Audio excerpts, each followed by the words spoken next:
অন্য এটা ভিডিঅ'ৰ সৈতে মই পাৰ্থচাৰ আহি উপস্থিত হৈছোঁ তোমালোকৰ মাজত। আজি আমি আলোচনা কৰিম তোমালোকৰ ৰিভিজন চেপ্টাৰৰ কেইটামান মাল্টিপল চইচ কুৱেশ্যন। গতিকে আহা কলম নকৰি ভিডিঅ'টিৰ মাজলৈ আগবাঢ়ো। আজি ফাৰ্ষ্ট কুৱেশ্যনটোলৈ আগবাঢ়িছোঁ। ষ্টেণ্ডাৰ্ড ফৰ্ম অফ 0.000064 আমাৰ এটা সংখ্যা দিয়া আছে, সেই সংখ্যাটোৰ আমাৰ কিমান প্ৰামাণিক ৰূপটো উলিয়াবলৈ কৈছে। আমাৰ অপচন কেইটা দিয়া আছে। তাৰ আগতে জানিব লাগিব প্ৰামাণিক ৰূপ বা ষ্টেণ্ডাৰ্ড ফৰ্ম মানেনো কি, বা কেতিয়াবা হয়তো আমাৰ সাইন্টিফিক ফৰ্ম বুলিও দিব পাৰে। আমাৰ ষ্টেণ্ডাৰ্ড ফৰ্ম মানে হ'ল পইণ্টৰ আগত মাত্ৰ এটা ডিজিট থাকিব। শূন্যটো আছে, শূন্যটো ধৰা নহয়, দশমিকটো বা পইণ্টটো আমাৰ এইখিনিৰ পৰা এইখিনিলে যাবগে। যদি আমাৰ পইণ্টটো এইখিনিত থাকে তেনেহলে সংখ্যাটো যদি লিখো কিমান হ'ব 6.4 ইনটু 10 টু দি পাৱাৰ কিবা নাম্বাৰ এটা আহিব। ওপৰত পাৱাৰ বা ঘাতটো আমি চাবলৈ গ'লে কি হ'ব, আমাক সেই পইণ্টটোৰ ওপৰত ডিপেন্ড কৰিব যে কোনফালে গৈছে।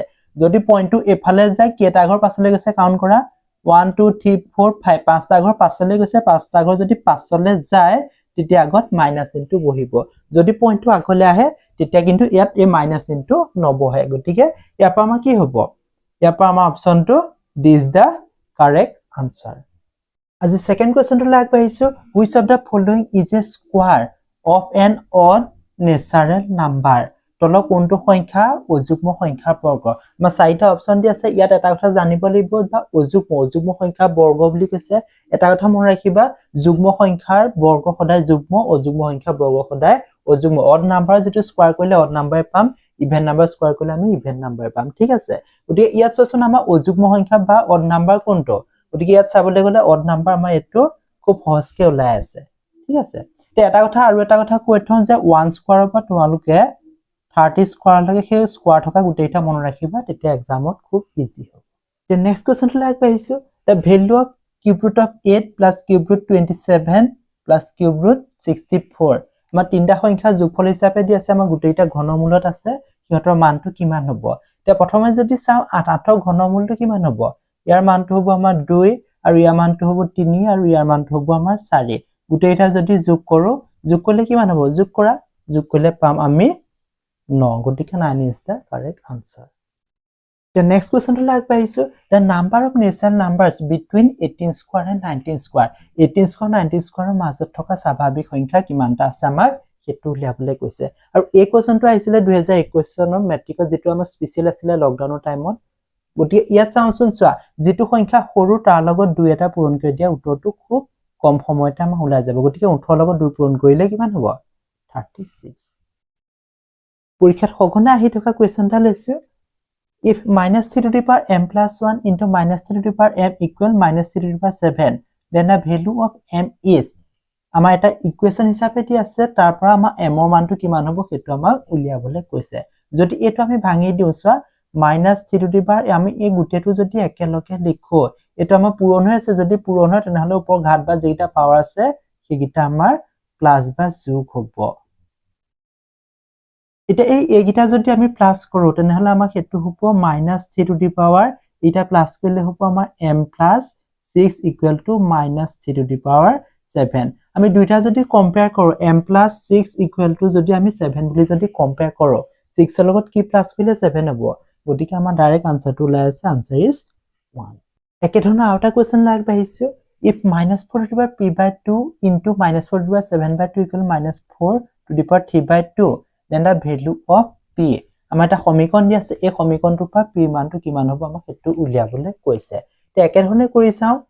এতিয়া ইয়াত যদি আমি দুইটা সাইড কম্পেয়াৰ কৰোঁ তেনেহ'লে সেইটো হ'ব আমাৰ ওপৰ ঘাতকেইটা চাওঁ, p by 2 আৰু লগতে আমাৰ 7 by 2, সেইকেইটা যদি আমি প্লাছ কৰোঁ, প্লাছ কৰিলে কিমান হ'ব আমাৰ 3 by 2 লগত সমান হ'ব। আমি একে ঠাইতে কৰিলে আমাৰ সেইটো পাম।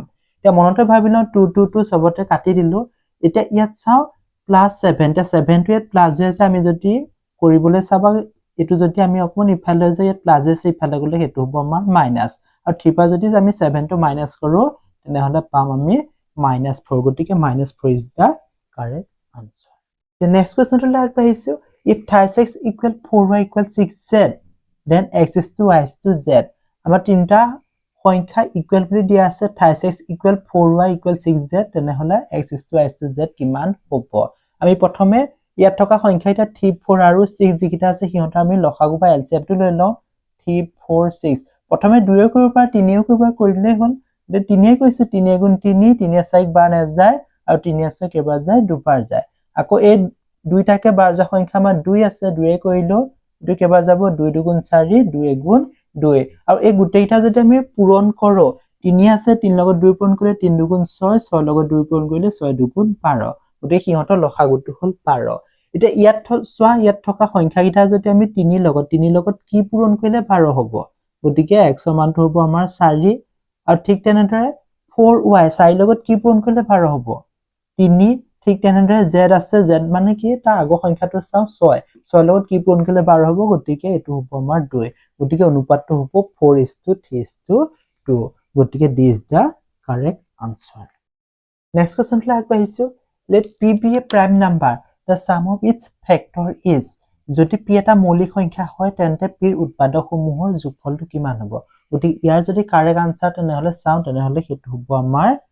Option number c p + 1 question number 9 টো আগবাঢ়িছো which of the following arrangement of a numbers from a proportion তলৰ কোনবোৰ সংখ্যাই ক্ৰমে সমানুপাত গঠন কৰে তে ইয়াত যদি চাম অপচন গিটাত এটা সমানুপাত কেতিয়া গঠন কৰিব এটা ইয়াত যদি আমি চাবলৈ হয় ফাৰ্ষ্টৰ লাষ্টৰ নাম্বাৰটো ইনটু কৰিম আৰু মাজৰটা ইনটু কৰিম যেটো ইকুৱেল হয় গতিকে হেতু হ'ব আমাৰ আনসাৰটো গতিকে ইয়াত যদি আমি ইনটু কৰো 6 3 যা 18 লগত আমাৰ 0 এটা আছে 180 আৰু মাজৰ দুটা ইনটু কৰিলে আমি 180 পামনে এটা ইনটু কৰিলে আমি 180 নাপাও এটা ইনটু কৰিলে কিমান হ'ব 4 2 যা 8 আমাৰ 80 হ'ব গতিকে এটো আমাৰ অপচন হ'ব নোৱাৰে আমি এটো যদি ইনটু কৰি চাও 3 6 যা 180 হ'ব আৰু মাজৰটা ইনটু কৰিলে আমি 180 নাপাও এটা ইনটু কৰিলে 3 4 যা 120 আৰু মাজৰটা ইনটু কৰিলে 6 2 যা এটো হ'ব আমাৰ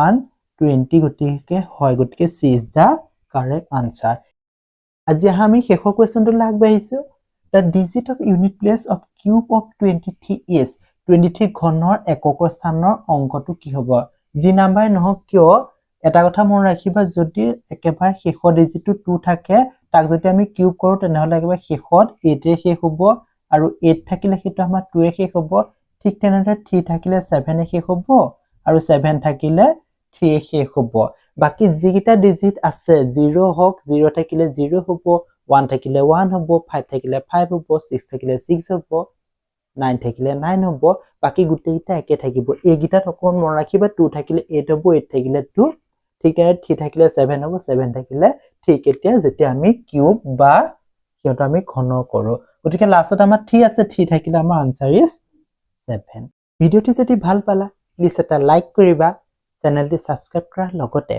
তোমালোকৰ বন্ধু বান্ধৱীলৈ নিশ্চয় শেয়াৰ কৰিবা ধন্যবাদ